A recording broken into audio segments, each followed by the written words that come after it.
Brother called my fiance SLT and parents laughed. I publicly exposed and banned them from my wedding. I, 31 male, have been dating my girl, Tracy, 32 female, for over 3 years, and now are ready to exchange our vows in a month. Everything was going on smooth until a few days back. I overheard my brother cursing my fiance. And you know the worst part? My parents giggled as if it was some kind of funny. I was always aware that my parents didn't think so highly of Tracy, but never realized that the hatred was so deep. Things have been complicated with them ever since I introduced her to the family. My parents, especially my mom, had always been traditional and uptight. They have a right idea of what a perfect daughter-in-law should be. Quiet, modest, and always eager to please. Tracy, on the other hand, is bold, passionate, and independent. She didn't fit their mold, and they weren't pleased about it. My parents' outdated belief is one thing, but my brother joining them in this is so hypocritical. He's 35, but has no real job and 0 long-term relationships.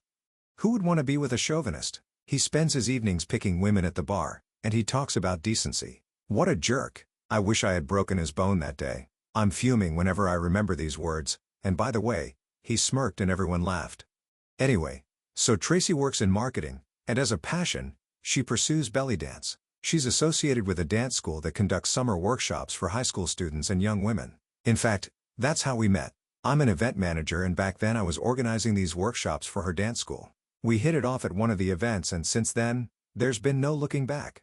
Behind the confident, bold girl, there's a kind and humble woman. The first time I took her to meet my parents, it was polite, but there was discomfort. My mom made passive-aggressive comments about Tracy's outfits like, "Don't you get cold in that?" Or "I wish I had the confidence to dress like that." Tracy is the first girl introduced to my family, so I don't know if their judgment is particular to her or, in general, they're hypocrites.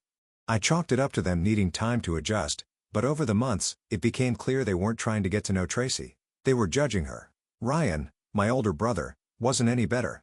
He had this smug, condescending attitude that grated on my nerves. He asked the most stupid question one could ever think of. He goes, "So do you ever perform at bars?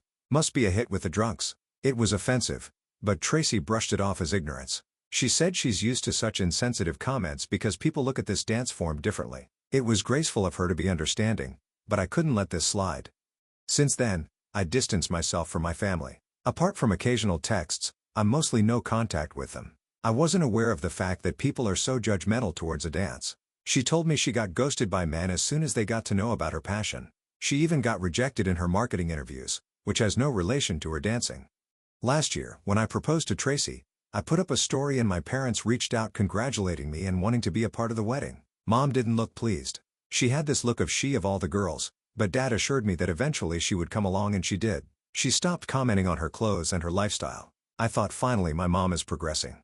Boy, was I wrong? She was only putting up an act. They used to invite us for lunch and dinner now and then, but we try to remain distant. Tracy and I somehow didn't get a good vibe despite all her effort, and now I know the reason why. Sunday was my uncle's 65th birthday and his wife and children threw a big bash.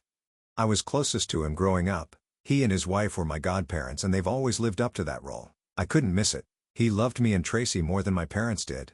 It was supposed to be a joyous occasion. He and Aunt are genuinely interested to know about our life updates. They are always marveling at our talent and dedication. Some of the cousins also got excited and curious to see Tracy's dance moves. She pulled out the video and showed it to them. Aunt then requested Tracy to perform some of the steps. She was initially reluctant, but then I encouraged her and she agreed with her usual grace. "If everyone's okay with it, I'd love to." It was a brief but stunning performance. Tracy moved with such elegance and passion that even the most stoic family members clapped enthusiastically. Then as I stepped away to grab a drink, I heard. Ryan snickered under his breath with a smirk. "What a slut." I froze. The words were like a slap to my face. Before I could react, I heard my mom laugh. My dad chuckled too, as if it were some hilarious inside joke. I was standing right past them, behind the fridge. Maybe the fridge's door was open and that's why they didn't notice me. I don't know. I immediately intervened saying, "What's wrong with you guys?" "What was that?" They flustered like they were caught in the act. Mom was quick to respond saying, "What happened?" She behaved as if I was asking something unreasonable. I said I heard everything. Ryan and Dad froze, but Mom continued to fight and prove me wrong. She was like, "What did you hear?" We didn't say anything. Their denial made me furious and I yelled, "I heard every freaking word, so stop pretending and take accountability." Dad jumped in to say I shouldn't ruin Uncle Fred's birthday and that whatever misunderstanding we had, we can clear it off later. I realized it was not a good idea to address the situation right there. It would have embarrassed Tracy in front of everyone and, plus, I didn't want to ruin things for my godparents. So I just walked out from there in disgust. I remained silent for the rest of the evening. I even pushed off early, citing a headache. Ryan and my parents behaved as if nothing happened. After leaving the party, Tracy asked if everything was fine because it was just after her performance that my attitude changed. She was worried if it had something to do with her dance. I assured her she wasn't the reason. That night, I lay awake replaying the scene in my head. How could they be so cruel and worse? How could they laugh at something so vile? The next morning, I drove to my parents' house. I wasn't sure what I was going to say, but I knew I couldn't let this slide. I just stormed into the house saying, "Why did you laugh at Ryan's comment last night?" My mom acted startled. "What are you talking about?" I snapped at her. "Don't play dumb. He called Tracy a slut and you laughed. Why?" She took a deep breath, rolled her eyes, and sat on the couch passing looks to Dad. Dad sighed and was annoyed at my digging and then said, "Okay. It was a joke. Didn't mean to hurt anyone. Don't be so sensitive." I lost it. Like completely screaming. "A joke? Calling my fiance a slut is a joke to you?" The next few minutes was me just ranting at them for their disrespect and disgusting behavior and the occasionally switching between remaining silent, making faces, and trying to calm me down. Then finally, Mom spoke up, rolling her eyes. "Look, she's always wearing those revealing outfits, flaunting herself. What did you expect people to think? Why does she always have to show her waist or back or, the front?" I was stunned. I agree. Tracy likes to wear deep necks and all, but that's her choice. It doesn't mean she deserves less respect. I was staring at my mom in disbelief when she said, "Oh, come on. She's not even that pretty." "Really? Is that what you think about my future wife? That she's ugly and attention seeks?" I felt disgusted at her casual insult and said, "If this is how you feel about Tracy, then maybe you don't deserve to be part of our life." I race out of the house and my dad screams at me asking, "What do you mean? Are you saying cutting us off?" I said, "Yes. I'm cutting them off and don't bother attending my wedding. Save yourself from seeing us." Mom asked me to come back and have a mature talk, but I was done talking to them. I said I don't want to have anything to do with them. That night, Mom sent me a long text that I was making a blunder by cutting off my family for my fiancé. She indirectly pointed out that half of marriages these days end in divorce, hence losing a permanent family. For a temporary one, Tracy, is not worth it. These words felt like a salt rub. She's doubling down on uncertainty. But does this mean I should let them insult my fiancé and put up with their nonsense? That's also wrong, right? Your mom's comments about Trace's appearance and the way she's choosing to express herself are unfair and rooted in outdated narrow thinking. You don't have to let them continue treating her or you this way, especially when you've made it clear how much she means to you. OP. Update 1. You guys are right. As her partner, I should protect her irrespective of what happens in the future. And that's what I did. The challenge was I officially wanted to cut off my family. I'd go tell Tracy what was happening and I didn't want to hurt her in this period when she was the happiest, preparing for the wedding. How could I let her know that the people who were supposed to welcome her into the family thought so little of her? I was still contemplating how to go about it when my brother decided to add more drama to this. He randomly showed up at the gym and said he wanted to talk. I didn't want to, but I had to step aside and listen.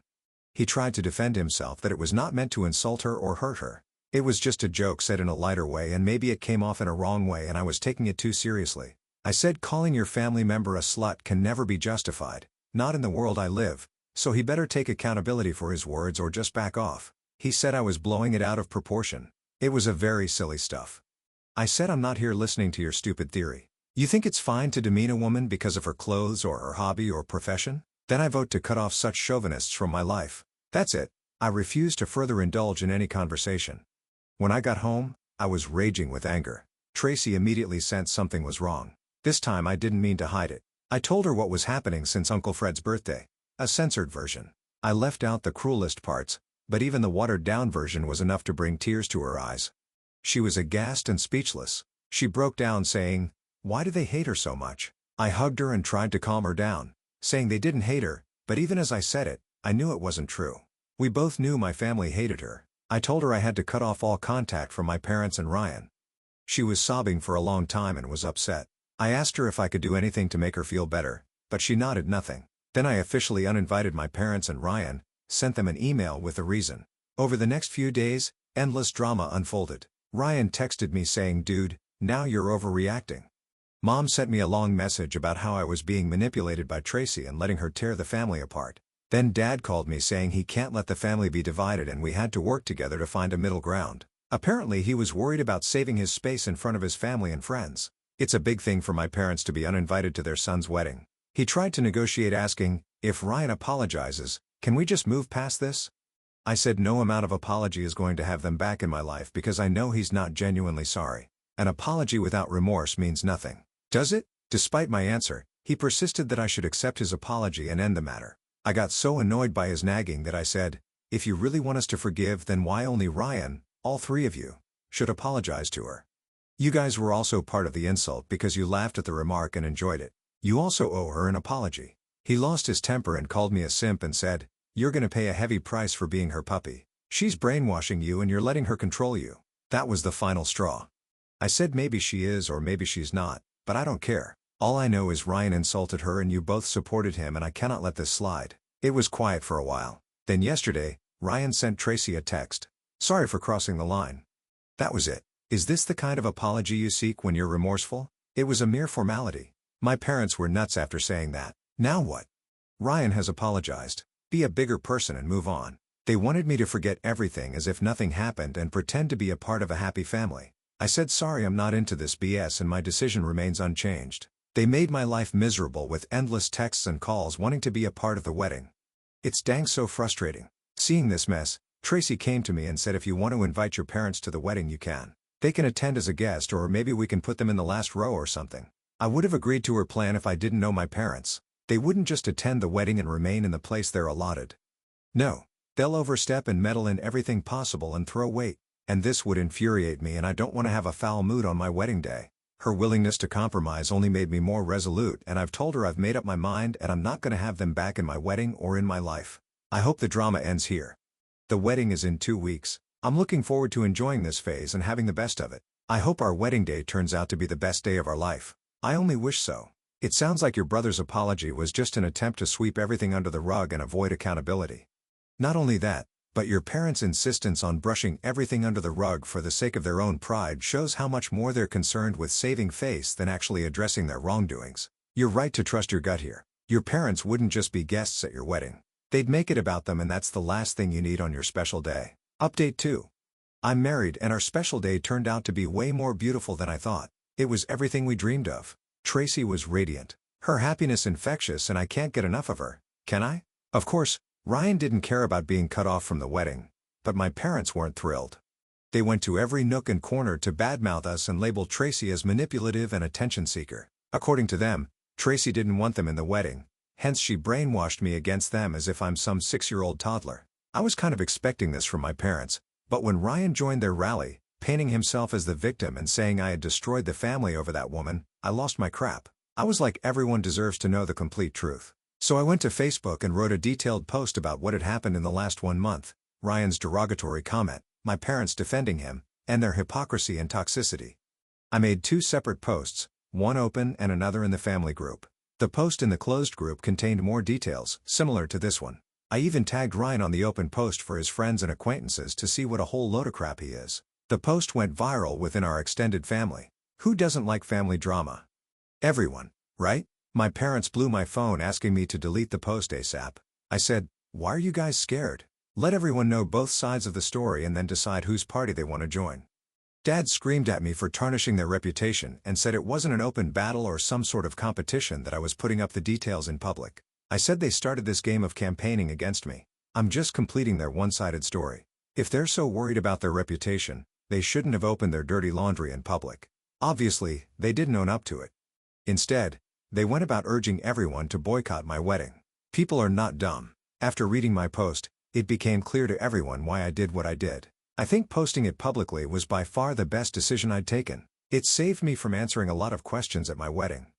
I had to talk to Tracy's parents separately and make them understand about my family's absence, but apart from them, others, like my extended family and relatives, didn't bother me with the same questions. In fact, the tables turned and they came lauding me for my stand. My parents tried to involve my godparents in this. They tried to manipulate them into not showing up for my wedding, but Uncle Fred gave them the hearings of their life. And since then, my parents have turned their backs on them. The funny part is, now my parents are saying that my godparents and Tracy have ganged up against them and manipulated me to cut them off. I could only laugh at these speculations. During the wedding lunch, Uncle Fred raised a toast to me saying, I'm so proud of you for showing your backbone and standing up for your girl. It takes a lot of courage. It made me tear up." His words meant everything to me. Even Tracy's parents thanked me for taking a stand and protecting her dignity. They said, "You've already proved to be a wonderful husband and protected our daughter. See, I told you it was the best day of my life." It's been a week since the wedding, and I found peace in my decision. Tracy and I are feeling blessed, surrounded by people who genuinely love and support us. As for my family, they remain bitter. Family isn't about blood. It's about love, respect, and standing up for the people who matter most, and Tracy's worth every ounce of it. Update 3. I thought this was over. Looks like it's not. My Facebook post caused more damage than I intended. It cost Ryan his reputation with his friends and also at work. I wasn't aware of this until recently when Ryan came to my door, drunk, screaming, and calling me names for screwing his life. After that post, his friends started distancing from him. Who wants to hang out with a chauvinist? I wonder how they never saw this side of him. Maybe Ryan is too good at pretending in front of them. Then, gradually, his colleagues started giving cold shoulders at work, especially females. Initially, he didn't understand why, but then he suddenly became the subject of the inside jokes. He claimed he was so badly humiliated and bullied that he ultimately had to quit the place. I don't know if it was that extreme or if he was making it up to gain sympathy and some extra bucks from parents. When I was posting that stuff, my intention was only to lay out the truth. I remember he didn't untag himself for days. He threw an attitude for not giving an F. He thought no one would believe it. Oh yes, and he even commented, "Woman showing off her belly button all the time is taking offense." He later deleted that comment after getting a backlash. So basically, he dug his own grave. I said, "You deserve every bit of disgrace you're getting." It should have been more. After that, I got to know from cousins that my parents are slipping this information in between the conversation about cutting me off from their will. Well, joke's on them if they think I would crawl back to them on hearing this. I hardly care about this. I already know they're busy funding Ryan's life because he hardly even has a stable job. So after their retirement and everything, they would barely have anything left to spare to me. Instead of accepting their mistakes, they're playing mind games to have me back in their life. Little do they know I have moved on from them long ago. I don't want a family just for the sake of it. It's refreshing that you're not allowing their guilt trips like trying to manipulate you with their will to pull you back into their orbit, OP. They want you to feel like you need them, but you've already realized that a real family is about respect, love, and trust. You've made your choice, and it's a powerful one. Tracy's worth it, and so are you.